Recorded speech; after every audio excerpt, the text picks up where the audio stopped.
since I moved to Los Angeles, it's been a goal of mine to own a studio, and in looking for one, I tried to find a place where I could live as close to, which is exactly what I found. So I wake up and walk a few steps to my studio.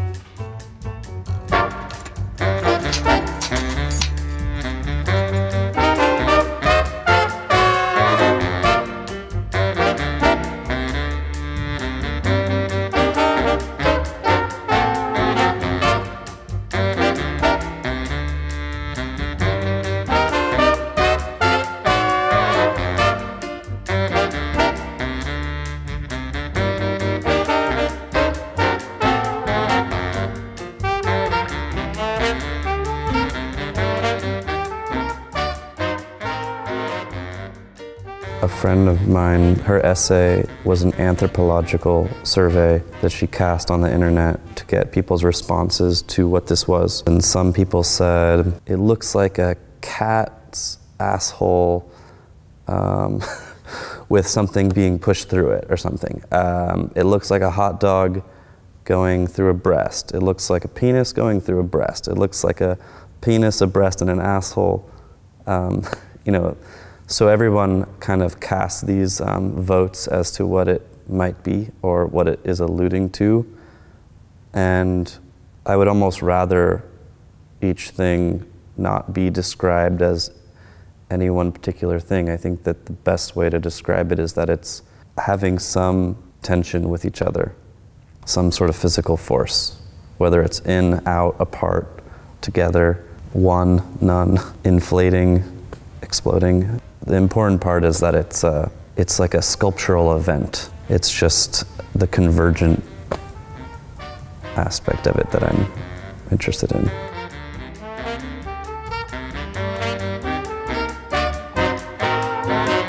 I want my own voice in art to be far from polite. I don't think I'm someone that wants to dress something up to make it more digestible for a viewer. I think, like, especially in this case, it's pretty raw.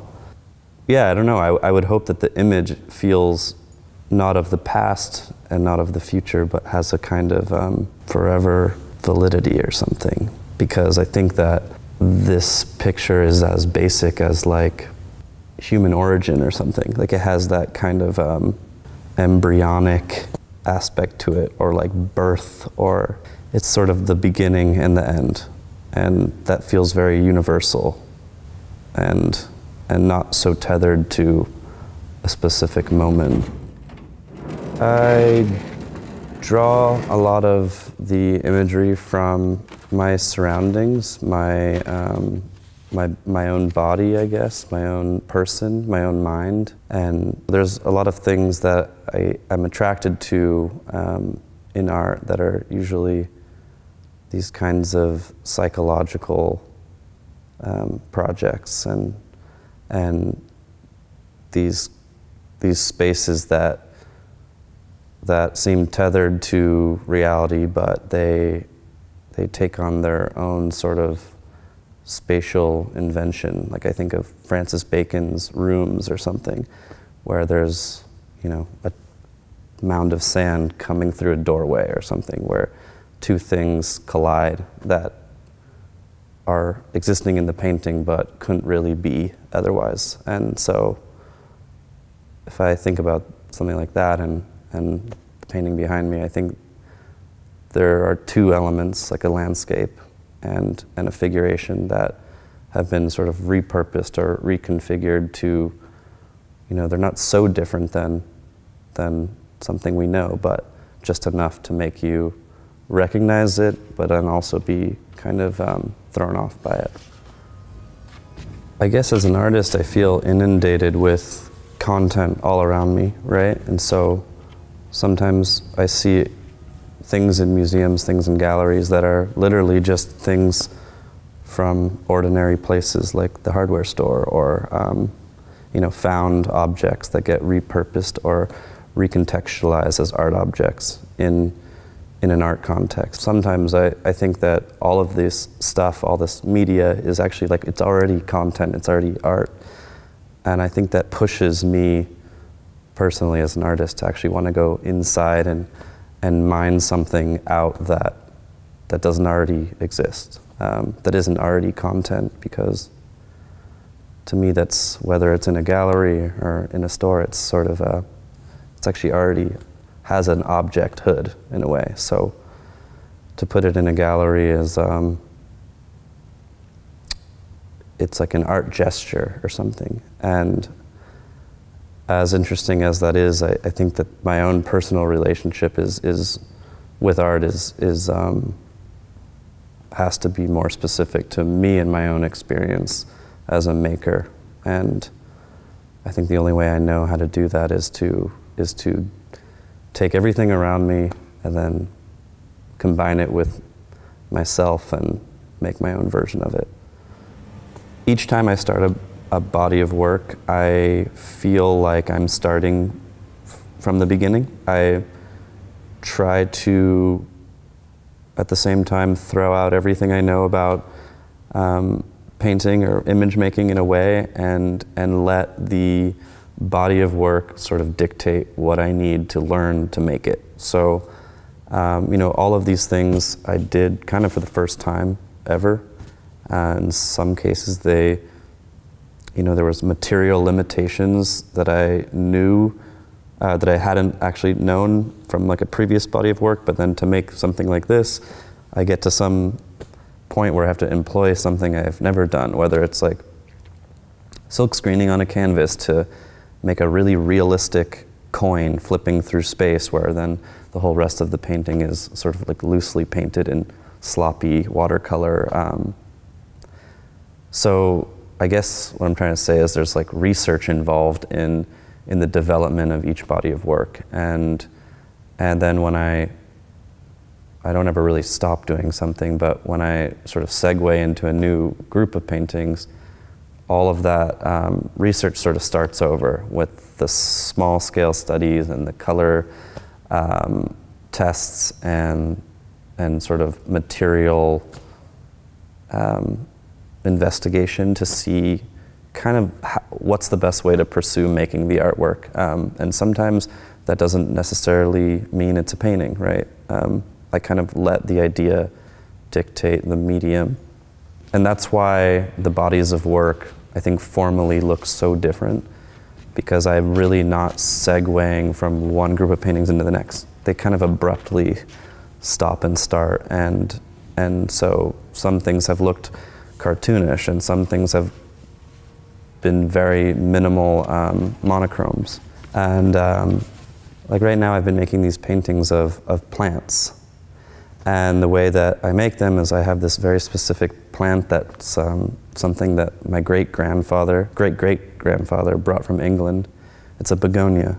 And I started making these paintings where I stick my phone inside the plant and take a picture from below up through the leaves where the light's peering through them, and then I paint them with this like painstaking detail, every little hair and fiber of the way that the leaf is formed, and then I make these kind of made-up backgrounds with tiny blades of grass, and it's just a painting of a plant, but the way that I painted it is so intense and so detailed, and the hairs of the branches become almost like these almost pubic hairs, and they're almost disgusting paintings of plants.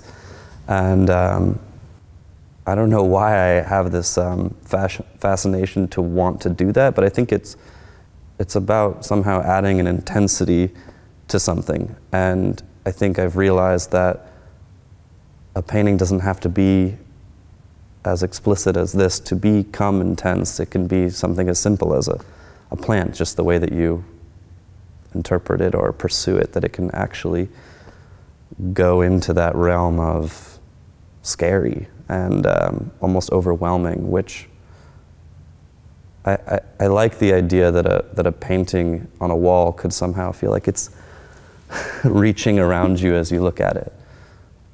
I started making these small drawings on paper with Crayola crayons, like the ones the kids use, and I wanted to scale them up into large-scale paintings. And I think there's always this kind of problem for painters, art makers, that when they want to take something that looks as fresh and as off the cuff as a drawing and translate it into a painting, it often becomes very stiff through the process of enlargement. And so in making those works, I worked with a very crafty paint maker in New York named Robert Doak, who helped me sort of duplicate the feel and the exact color and even the waxiness of Crayola crayons. And we made sort of 2-inch thick versions of crayons, and we even named them the same color. So the yellow was actually dandelion from the Crayola box. Only the only difference is that they're made with sort of archival pigments and more traditional binders than what would be like a food-safe Crayola crayon for kids.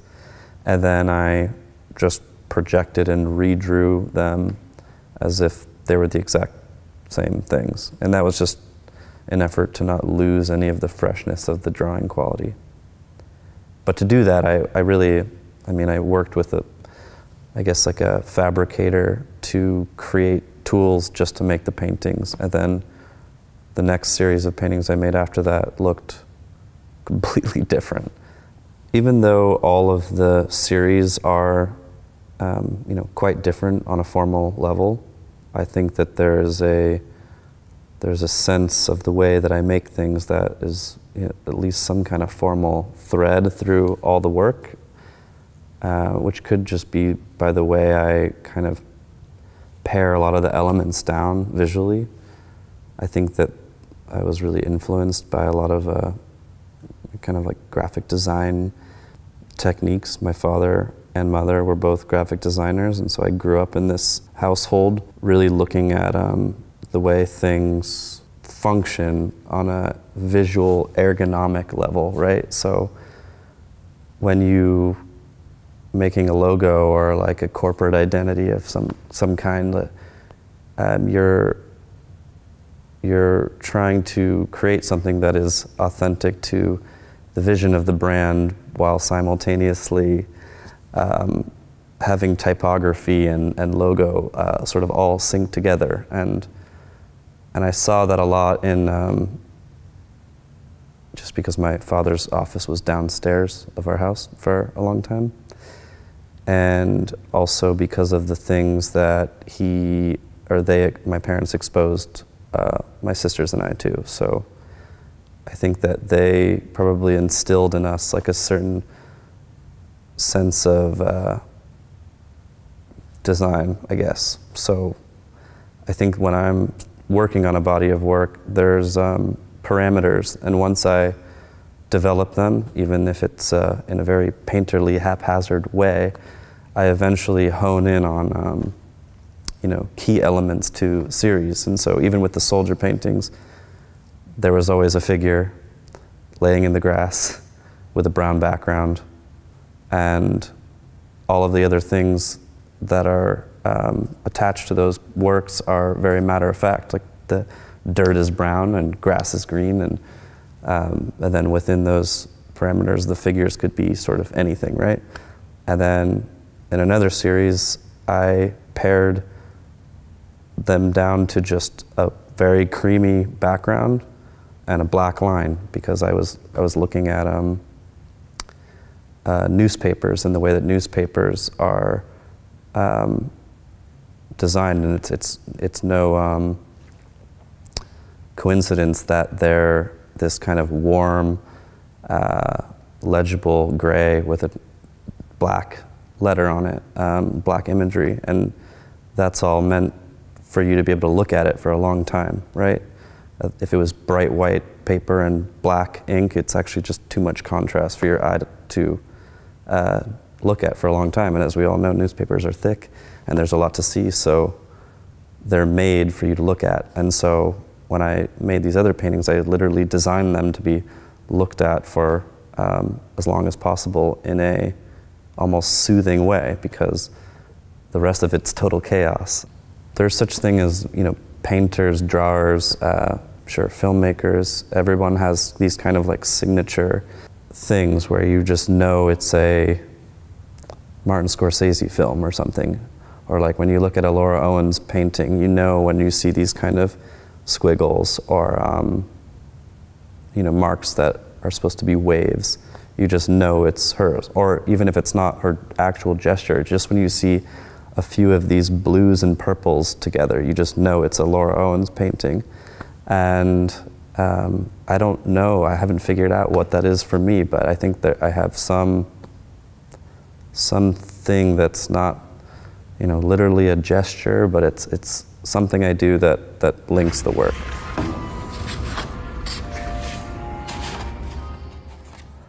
The way that I've sort of set out on my artistic path is, I guess, from the beginning of having opportunities to exhibit my work, I've kind of gone out of my way to be as slippery as I possibly can, so I can maintain my sense of freedom as an artist, because I think that in our current art climate culture, there's a real desire to develop something that really has a iconic, almost like brand-like status as an artist. So that, I mean, it's a sort of opposite thing that we were just talking about, but this desire to know exactly who it is from a mile away, and that the project is just pursuing that one thing forever. And I thought that always seemed like a bit of a trap to me.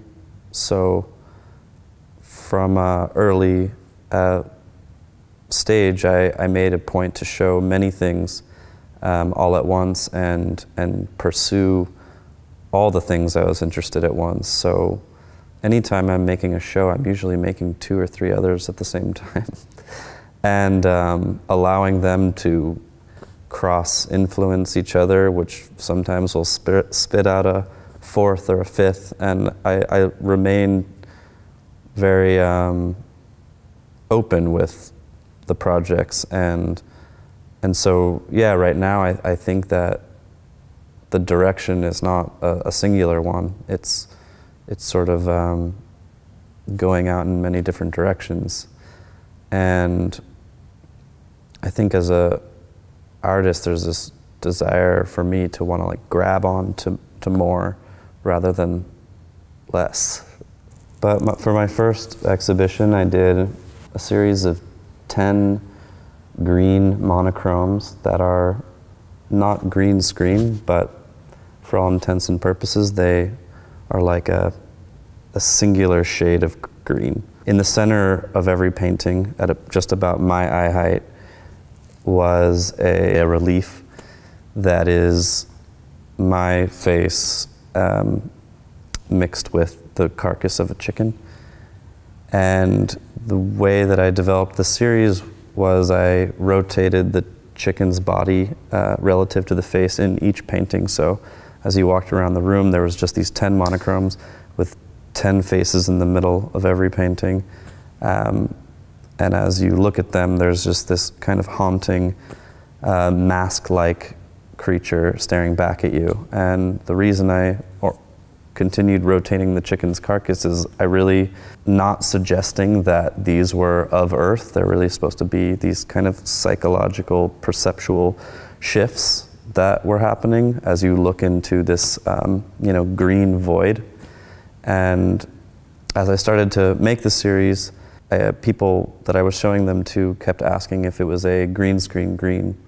And they weren't like the literal brand that is used, but I thought a lot about how green screen was meant for digital image replacement, right? So you green things out so that you can replace it with something else, which to me means it's like a projection space. It could be anything, which was exactly the reason I painted them green, was because I wanted them to be these projection-like spaces. So for all intents and purposes, I just kept saying that they were green screen because to me it kind of conceptually meant the exact same thing.